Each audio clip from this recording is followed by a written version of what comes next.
کلما دخل علیہا زکریا المحراب، جب کبھی بھی زکریا علیہ السلام محراب میں داخل ہوتے، یعنی وہ ایک محراب نما حجرہ بنا تھا جہاں حضرت مریم عبادت کرتی تھی، تو ان کے ٹیچر کے طور پر یہ خالو بھی لگتے تھے اور ایج ڈیفرنس بھی بہت زیادہ تھا اور پیغمبر بھی۔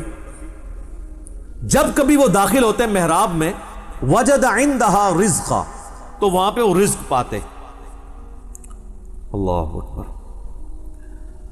وہ رزق ایک غیر معمولی رزق، یہ نہیں کہ کوئی آ کے نذرانہ چڑھا کے چلا جاتا تھا، ورنہ تو حضرت زکریا کو پتا ہوتا کہ یار یہ تو فلاں دے گیا ہے۔ بے موسمی پھل بھی ہوتے، موسم والے بھی، بڑے زبردست قسم کا فروٹ جو لگتا نہیں تھا کہ وہ قریب سے آ سکتا ہے۔ تو حضرت زکریا علیہ السلام نے ان سے پوچھا، قال یا مریم انا لکی ھذا، اے مریم یہ کہاں سے تیرے لیے یہ اتنا فروٹ آ جاتا ہے، ایسا رزق آ جاتا ہے۔ آپ ذرا پیری مریدی کے رشتے میں ذرا دیکھیں اس کو۔ پیر ہیں حضرت زکریا، اور دنیا کے بنائے ہوئے پیر نہیں، اللہ کے بنائے ہوئے پیغمبر، اور شاگرد بھی کوئی عام نہیں ہے، سیدہ مریم ہے۔ اور پیر اپنے مرید سے، مریدنی سے، یا اپنے سٹوڈنٹ سے پوچھ رہا ہے کہ یہ تیرے اوپر جو اتنا فضل و کرم ہے، خاص بے موسمی پھل ہیں، یہ کہاں سے آ گئے؟ آپ کے پاکستان کے مرید ہوتے تو کہتے ہیں حضور تو آڈی نگاہ مرشد ہے۔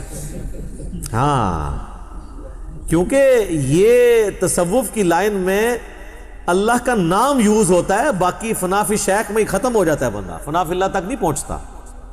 قرآن میں تو فنا فی شیخ کا کوئی تعلق ہی نہیں قرآن کے ساتھ۔ قرآن میں رسول کی یا خلیفہ کی بیعت ہے، اور وہ بھی مشروط ہے اللہ کے ساتھ۔ رسول اللہ نے بھی بیعت لی نا حدیبیہ کے موقع پر، تو سورہ فتح میں آیا کہ اے نبی یہ جو تم سے بیعت تم لے رہے ہو نا جن کی، یہ ان کے ہاتھوں پہ اللہ کا ہاتھ ہے۔ اور سورہ توبہ میں اللہ نے فرمایا کہ اللہ نے مومنین کی جانیں اور مال جنت کے بدلے میں خرید لی ہیں، ایسی بیعت پر خوشیاں مناؤ۔ بیعت کہتے ہیں بیچنے کو، بائع لفظ استعمال ہوتا ہے۔ انسان کسی انسان کے آگے اپنے آپ کو نہیں بیچ سکتا، صرف اللہ ہی ہے جس کے سامنے آپ بیچ سکتے ہیں۔ پیغمبر بھی آن دا بہاف آف گاڈ آپ سے بیعت لیتا ہے۔ یہاں تو کہتے ہیں نہیں، پہلے فنا فی شیخ ہوتا ہے، پھر فنا فی رسول ہوتا ہے، پھر یہ ہوتا ہے، فلاں یہ ہوتا ہے، کرتے کرتے کدھر تک لے جاتے ہیں، وہ فنا فی شیخ میں ہی مر جاتے ہیں۔ تو یہاں پہ شیخ پوچھ رہا ہے تو وہ مرید یہ نہیں کہہ رہا کہ حضور نگاہ مرشد ہے، حضور آپ کی ساری برکتیں ہیں، آپ کا ہی فیض ہے، نہیں۔ جواب جو ہے وہ بڑا عجیب ہے۔ ویسے قرآن و سنت کی جو ڈاکٹرین ہے اس میں بالکل یہی جواب دینا چاہیے، چاہے پیغمبر بھی سامنے موجود ہو نا، تو یہی کہنا چاہیے کہ یہ اللہ کا فضل ہے۔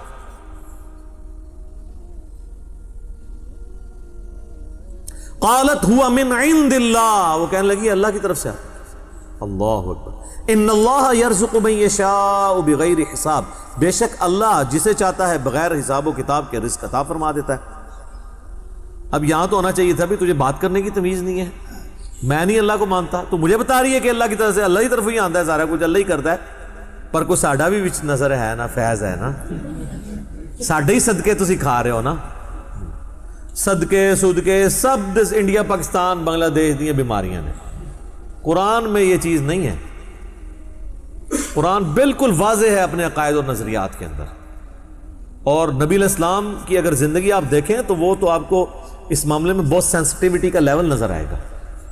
صحیح مسلم میں حدیث ہے، کتاب الجمعہ چیپٹر میں، جمعے والے چیپٹر میں، نبی علیہ السلام کے سامنے ایک صحابی نے خطبہ دیتے ہوئے کہا، من یطع اللہ ورسولہ فقد رشد، جو کوئی اللہ اور اس کے رسول کی اطاعت کرے وہ کامیاب ہو گیا، ومن یعصہما فقد غوا، اور جس نے ان دونوں کی نافرمانی کی وہ گمراہ ہو گیا۔ میرے بھائیو، اس جملے میں نہ تو کوئی لٹریچر کی خرابی ہے، نہ یہ آؤٹ آف کانٹیکسٹ ہے، کیونکہ بات اس سے سٹارٹ ہوئی ہے جو اللہ اور اس کے رسول کی اطاعت کرے وہ کامیاب ہو گیا، جو ان دونوں کی نافرمانی کرے وہ ناکام ہو گیا۔ کوئی خرابی اس میں نہیں ہے لٹریچر کی، لیکن نبی علیہ السلام کو اتنا غصہ آیا، آپ فرمایا بئس الخطیب انت، کتنا برا خطیب ہے تو، اور پھر آپ نے یعنی اس کو ایک تو غصہ نکالا، وَإِنَّكَ لَعَلَىٰ خُلُقٍ عَظِيمٍ، لیکن امام الموحدین بھی ہیں، یہ ڈانٹا ہے تو ڈانٹا ہے، اس کے باوجود اتنا لوگ جو ہے شرک کی طرف جا رہے ہیں، نہ ڈانٹا ہوتا تو کیا کر رہے ہوتے؟ آپ فرمایا تم کہو مَن يَعْصِ اللَّهَ وَرَسُولَهُ فَقَدْ غَوَىٰ، جو اللہ اور اس کے رسول کی نافرمانی کرے وہ گمراہ ہوا۔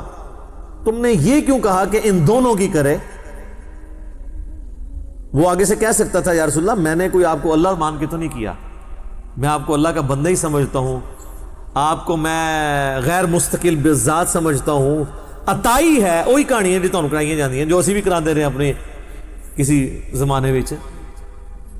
اس زمانے میں یہ کہانیاں نہیں تھی، آپ نے کیٹاگوریکلی فرمایا کہ تو کہہ اللہ اور اس کے رسول کی نافرمانی، یہ نہ کہ ان دونوں کی، حالانکہ وہ کوئی غلط نہیں تھا، پہلے وہ کہہ چکا تھا اللہ اور اس کا رسول، سٹارٹ سے ہی دونوں کہتا پھر تو غلط ہوتا، لیکن نبی علیہ السلام نے احتیاط کا یہ پہلو رکھا۔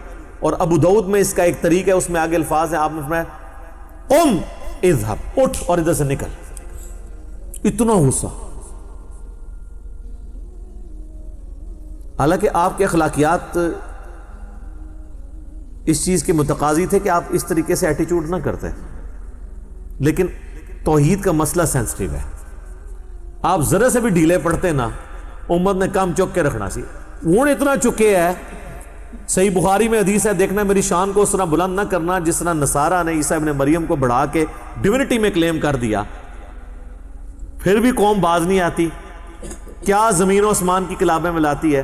میں مفتی منیب الرحمان صاحب کے پاس بیٹھا ہوا تھا، 22 مارچ 2007 کی بات ہے، آلموسٹ 13 سال پہلے، تو مجھ سے فرمانے لگے کہ میں تو نعت خانوں کی مجلس میں جانا اب چھوڑ گیا ہوں، یہ شرکیاں نعتیں پڑھتے ہیں۔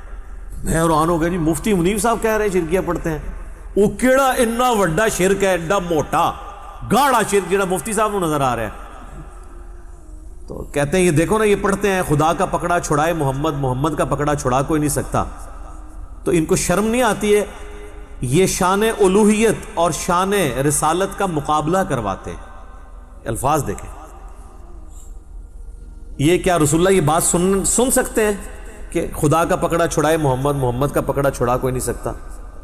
سر پکڑتا بھی خدا ہے، چھڑاتا بھی خدا ہے، ذریعہ کسی کو بناتا ہے اور اس کو بھی اذن دیتا ہے اپنی اجازت سے، اسی لیے قرآن میں بار بار ہے شفاعت بھی اللہ کی ہے، من ذا الذی یشفع عندہ الا باذنہ، دھونس نہیں ہے، بالاذن ہے۔ یہ اس طرح کے جملے بولنا، پھر اس کو کہنا دیکھیں نا جی وہ قیامت دن لوگ پکڑے جائیں گے تو حضور چھڑوا لیں گے، سر وہ یہ آپ نبی علیہ السلام کے سامنے ذرا بات کر کے دیکھیں، نبی علیہ السلام کیا دھونس سے چھڑوائیں گے؟ اس طرح کے جملے بولنا، یہاں دیکھ لیں نبی علیہ السلام نے اس کو یہ بھی نہیں کہنے دیا کہ جس نے ان دونوں کی نافرمانی کی، اس کو کہتے ہیں مزاج رسول صلی اللہ علیہ وسلم۔ اس سے بھی اگلا ورژن لے لیں، مسند امام احمد میں حدیث ہے، نبی علیہ السلام سے ایک صحابی نے عرض کی یا رسول اللہ ما شاء اللہ و شئت، اے اللہ کے رسول جو اللہ چاہیں اور جو آپ چاہیں۔ ہمارے تو جناب بسوں کے پیچھے لکھا ہوتا ہے اللہ نبی وارث، تو نبی علیہ السلام فرمایا اجعلتنی للہ ندا، کیا تو نے مجھے اللہ کے مقابلے پہ ند بنا دیا، کھڑا کر دیا؟ قل بل ما شاء اللہ وحدہ، بلکہ کہہ جو اکیلا اللہ چاہے۔ وہ آگے کہہ سکتا تھا یا رسول اللہ میں آپ کو اللہ تو نہیں مانتا، اور ظاہر کو صحابی تو حضور کو اللہ نہیں مانتا ہوگا، یا رسول اللہ میں نے یہ کہا ہے کہ اللہ کی مرضی سے ہی آپ بھی چاہ کے وہ جڑی ایڈی لمبی ایکویشن بنا دینا نا، اس زمانے سے کہانیاں نہیں سن پائی، بالکل 24 کیرٹ سونا تھا۔ اچھا کتابوں میں آج بھی ہے، میں ایک بریلوی عالم کے پاس بیٹھا ہوا ہے، ہمارے جیلم کی 3 مسجدوں میں وہ جمعہ پڑھاتے ہیں، یعنی 3 جگہ تقریر کرتے ہیں، 1 جگہ جماعت کراتے ہیں، اتنا ان کو شوق ہے دین کی خدمت کرنے کا، لیکن تنخواہ بھی لیتے ہیں 3 جگہ سے۔ تو ان کے سامنے بیٹھا تو میں نے ان کو یہ حدیث بیان کرنی شروع کی نا، ابھی میں صرف ادھر پہنچا نا اجعلتنی للہ ندا، کہتے ہیں جی مرزا صاحب آپ نے کیا سمجھا اس کو؟ میں نے کہا جی آپ سمجھائیں۔ وہ کہتے ہیں اصل میں حضور پوچھ رہے تھے دیکھو مجھے تم نے اللہ تو نہیں بنا لیا نا کہیں، یعنی اگر اللہ نہیں بنایا پھر یہ کہہ سکتے ہو ماشاء اللہ ہوا شئتا، جو اللہ چاہے جو اس کا رسول چاہے. میں کہ سر اگے سنتے لو، اگے الفاظ نے قل بل ماشاء اللہ وحدہ، بلکہ کیا اکیلا جو اللہ چاہے. تو حدیث نے اپنی حفاظت کر دی. حضور یہ نہیں پوچھ رہے تھے کہ بھئی اگر اللہ بن کے کر رہے ہو تو نہ کہا کرو، اگر مجھے مخلوق سمجھ کے کہہ رہے ہو تو پھر کہہ دیا کرو کہ جو اللہ کی مرضی اور جو اس کے رسول کی مرضی. لیکن ایک ایکسیپشن ہے یہاں پہ، جب دین کا مسئلہ کوئی آئے گا نا تو ہم یہی کہیں گے اللہ اور اس کا رسول بہتر جانتے ہیں، کیونکہ دین کون سکھاتا ہے؟ پیغمبر. لیکن جو تکوینی امور ہیں، جو تقدیر سے تعلق رکھتے ہیں، وہ اللہ کے ساتھ خاص ہے. صحابہ کرام جس معاملے میں دین کے کوئی بات نہیں سمجھ آتی تھی کہتے تھے اللہ اور اس کا رسول بہتر جانتے ہیں. واللہ ورسولہ اعلم، کیونکہ دین تو رسول اللہ نے سکھانا ہے نا. بخاری و مسلم دونوں میں حدیث ہے، اللہ تعالیٰ جس کے ساتھ بھلائی کا ارادہ فرماتا ہے اسے دین کی فقہ عطا فرما دیتا ہے، سمجھ بوجھ، اور دیتا اللہ ہے، میں تو صرف تقسیم کرتا ہوں. نبی علیہ السلام نے کہا یہ جو دین بھی میں سکھا رہا ہوں نا، یہ میں اپنی کوئی بات نہیں سکھا رہا، اللہ مجھے دیتا ہے. وما ينطق عن الهوى ان هو الا وحی یوحى. اسی کو پکڑ کے پھر والا حضرت نے شعر کہہ دیا نا، رب ہے معطی یہ ہے قاسم، رزق اس کا ہے کھلاتے یہ ہیں. وہ کہتے ہیں یہ رزق بھی رسول اللہ ہی تقسیم کر رہے ہیں، حالانکہ اس میں علم دین کی بات ہوئی تھی. آدھی بات پکڑ لی، اور وہ آپ دیکھیں حدیث بھی آدھی لکھی ہوتی ہے، واللہ معطی وانا قاسم، پیچھے بھی کچھ الفاظ نے، اور اس میں امام بخاری نے باب باندھا ہے کہ اللہ تعالیٰ جس کے ساتھ بھلائی کا ارادہ فرماتا ہے اسے دین کی سمجھ بوجھ عطا فرما دیتا ہے. یہ دین کے معاملے میں ہے. باقی معاملات میں آپ یہ نہیں کہہ سکتے جو اللہ چاہے اور جو اس کا رسول چاہے، نہیں، جو اللہ چاہے. اس لیے دیکھیں ہماری ٹریڈیشن میں بھی اللہ کا شکر ہے یہی چیزیں ہیں. ہم کسی چیز کو بھی نظر سے بچانے کے لیے کیا کہتے ہیں؟ ماشاء اللہ. کسی نے آج تک کہا ماشاء اللہ و رسول؟ مستقبل کے لیے ارادہ کرتے ہیں تو ہم کیا کہتے ہیں؟ انشاءاللہ. کسی نے کہا کبھی انشاءاللہ و رسول؟ ٹریڈیشن میں، کتابوں میں ہر چیز اپنی جگہ صحیح فٹ ہوئی ہوئی ہے. ہاں باقی پھر جب اس میں خرابیاں آنا شروع ہوتی ہیں تو پھر آپ دیکھیں اس میں تو پھر وہ پیر کو بھی بیچ میں ڈال لیتے ہیں. کئی لوگ ہیں وہ اپنے کئی ایک دنیاوی معاملات میں بھی کہتے ہیں نہیں پہلے میں پیر صاحب سے مشورہ کروں گا پھر میں اس کے مطابق چلوں گا. یہ ان کی یعنی ایک گراوٹ کا لیول ہوتا ہے. تو یہ حضرت سیدہ مریم نے امت کو عقیدہ دے دیا ہے، اپنی ماننے والوں کو بھی اور ہمیں بھی، ہم بھی ان کے ماننے والے ہیں کہ آپ نے یہی کہنا ہے کہ اللہ جسے چاہتا ہے بغیر حساب و کتاب کے رزق دیتا ہے. آپ جب حضرت زکریا علیہ السلام نے یہ بات سنی نا، سر دیکھیں، ہنالک دعا زکریا ربہ، این اسی وقت اسی جگہ پر، دیر اینڈ دین. ہنالک عربی میں استعمال ہوتا ہے اسی وقت اسی جگہ پر دعا کر دی انہوں نے. قال رب هب لي من لدنك ذرية طیبہ، اے رب میرے مجھے اپنے پاس سے ایک پاکیزہ اولاد عطا فرما، انک سمیع الدعاء، بے شک تو دعاؤں کا سننے والا ہے.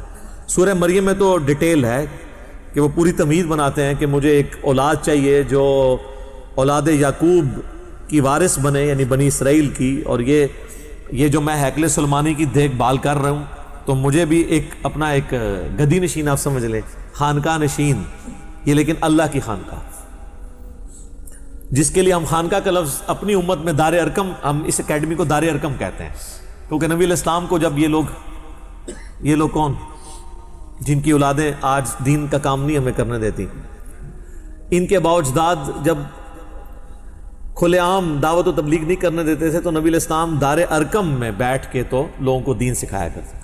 تو اللہ تعالیٰ سے انہوں نے جب دعا کی تو پھر اللہ تعالیٰ کی طرف سے آواز دی گئی، فنادتہ الملائکۃ وہو قائم یصلی فی المحراب.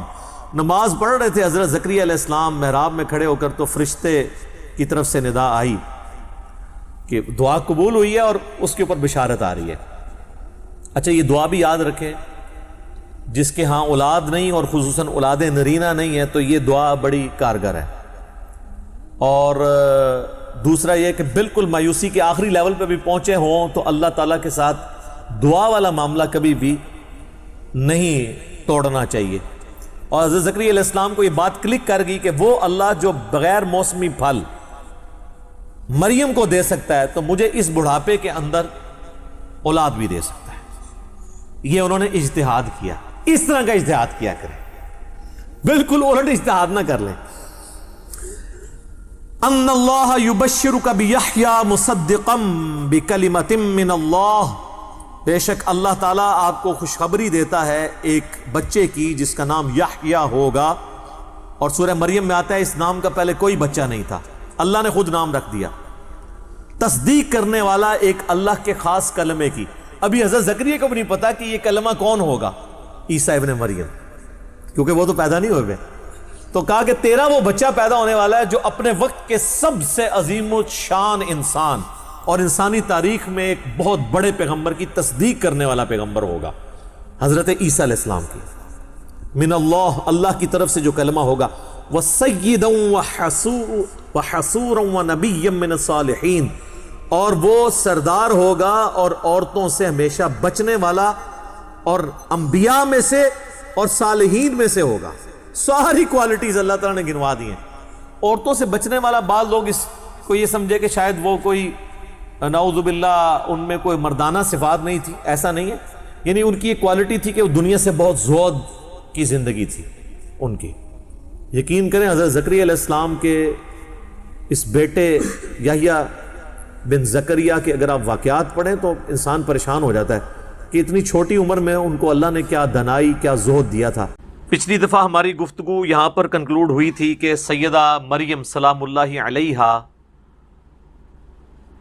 کے پاس سیدنا زکریا علیہ السلام نے اسپیشل قسم کے پھل دیکھے, اور انہوں نے جب ان سے پوچھا کہ یہ آپ کے پاس کہاں سے آئے, تو بجائے انہوں نے یہ کہنے کہ حضرت آپ کا ہی فیض ہے, یہ مرشد کی نگاہ کرم ہے, حالانکہ مرشد وہ پیغمبر بھی تھے, انہوں نے کہا کہ یہ اللہ کی طرف سے آئے.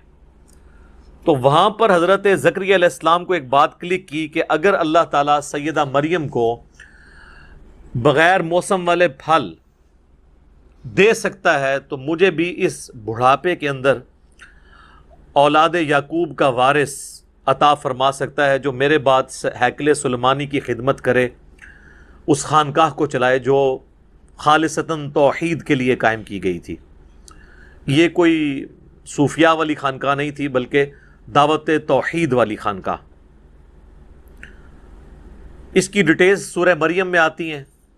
بڑی لجاجت کے ساتھ انہوں نے دعا کی, دعا کا کچھ حصہ اس میں بھی آیا ہے, وہاں پر تو بڑی ڈیٹیل کے ساتھ ہے کہ اے اللہ میں بوڑھا ہو چکا ہوں, میرا سر سفیدی سے چمک اٹھا ہے, میری بیوی بھی بانجھ ہے, وہ بھی بڑھاپے کی آخری حالت کو پہنچی ہوئی ہے, پھر بھی مجھے اولاد عطا فرما جو اولاد یعقوب, حضرت یعقوب بن اسحاق بن ابراہیم علیہم السلام یعنی بنی اسرائیل کا وارث ہو.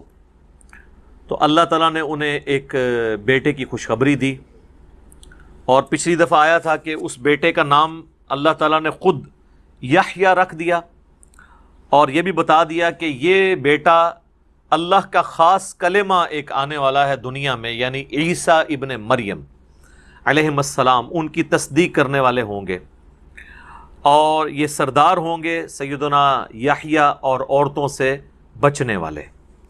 یہاں پر یہ گفتگو آیت نمبر 39 پہ کنکلوڈ ہوئی تھی. اب 40 نمبر آیت سے سٹارٹ کرتے ہیں. اعوذ باللہ من الشیطان الرجیم, بسم اللہ الرحمن الرحیم. قال رب انا یکون لی غلام, انہوں نے کہا کہ اے میرے رب, میرے ہاں اولاد کیسے ہو سکتی ہے. وقد بلغنی الکبر وامرأتی عاقر, جبکہ میں بڑھاپے کے آخری درجے کو پہنچ چکا ہوں اور میری بیوی بھی بانجھ ہو چکی ہے. ظاہر ہے کہ آلموسٹ 50 ایئرس کے بعد جب مینسز آنا بند ہو جاتے ہیں تو پھر عورت سے اولاد پیدا ہونے والا سلسلہ آلموسٹ امپاسبل ہو جاتا ہے الا ماشاء اللہ. اب یہ لمحہ فکریہ ہیں آیات ان لوگوں کے لیے جو بعض اوقات صحیح بخاری اور صحیح مسلم کی احادیث کے اوپر تان کرتے ہوئے کہتے ہیں کہ یہ لاجیکلی پاسبل نہیں ہے, یہ پیغمبروں کی توہین اس میں لازم آ جائے گی. تو اگر ان کی یہ ڈاکٹرن مانی جائے تو یہ قرآن میں جو آیت ہے کہ ایک پیغمبر جس کا اللہ پر یقین ہے جو اللہ کا نمائندہ ہے اس دنیا پہ، ہمیں انبیاء کے ماننے کی وجہ سے یقین ہے کہ اگر کسی نبی کو آ کر کوئی فرشتہ بشارت دیتا ہے تو وہ ضرور پوری ہوگی۔ تو حضرت زکریا علیہ السلام اس کے باوجود وہ کہہ رہے ہیں، دعا بھی خود مانگی ہے ایک طرف، اسی امید کے ساتھ کہ اللہ تو کچھ بھی کر سکتا ہے، اس کے باوجود اس بات کی کوئی ضرورت نہیں تھی کہ وہ اللہ سے کہتے کہ میری اولاد کیسے ہوگی، میں تو بوڑھا ہو چکا ہوں، میری بیوی بانجھ ہے۔ اللہ تعالیٰ تو ان اسباب کا محتاج نہیں ہے۔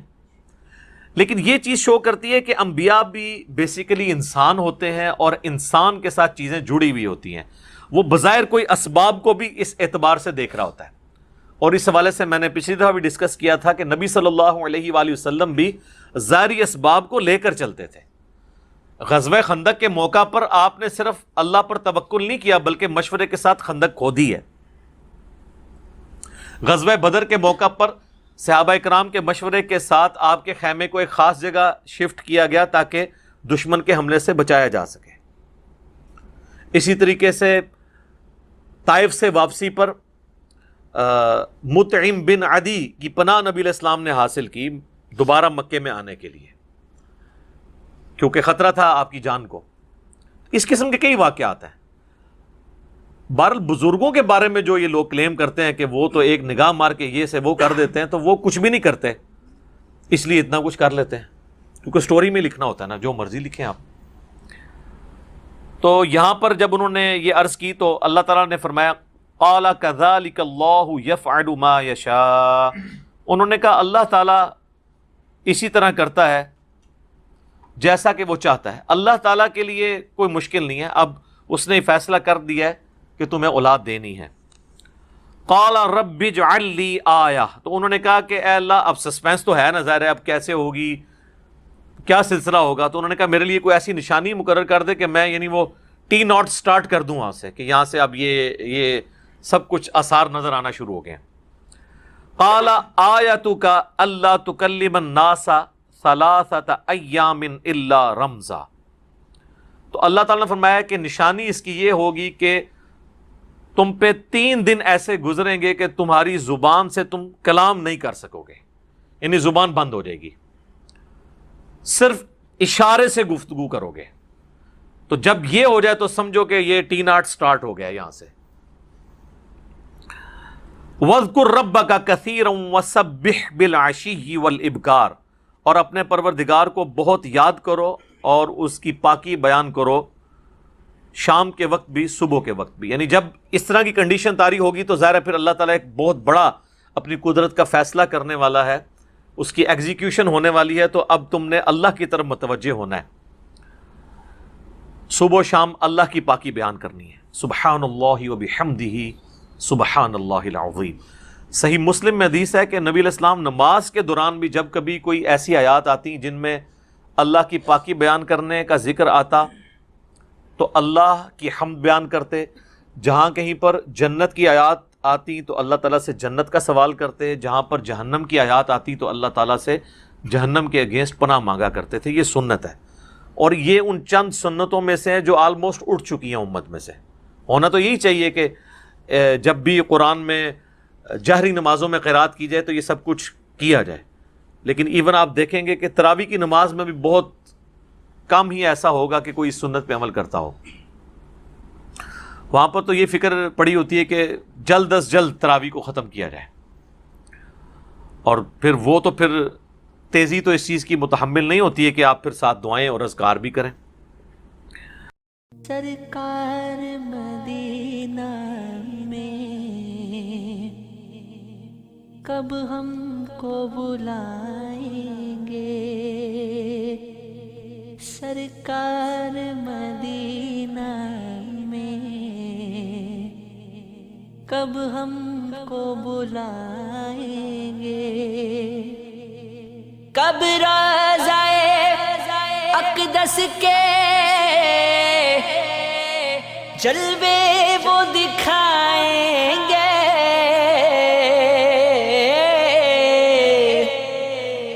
سرکار مدینہ میں کب ہم کو بلائیں گے، کب ہم کو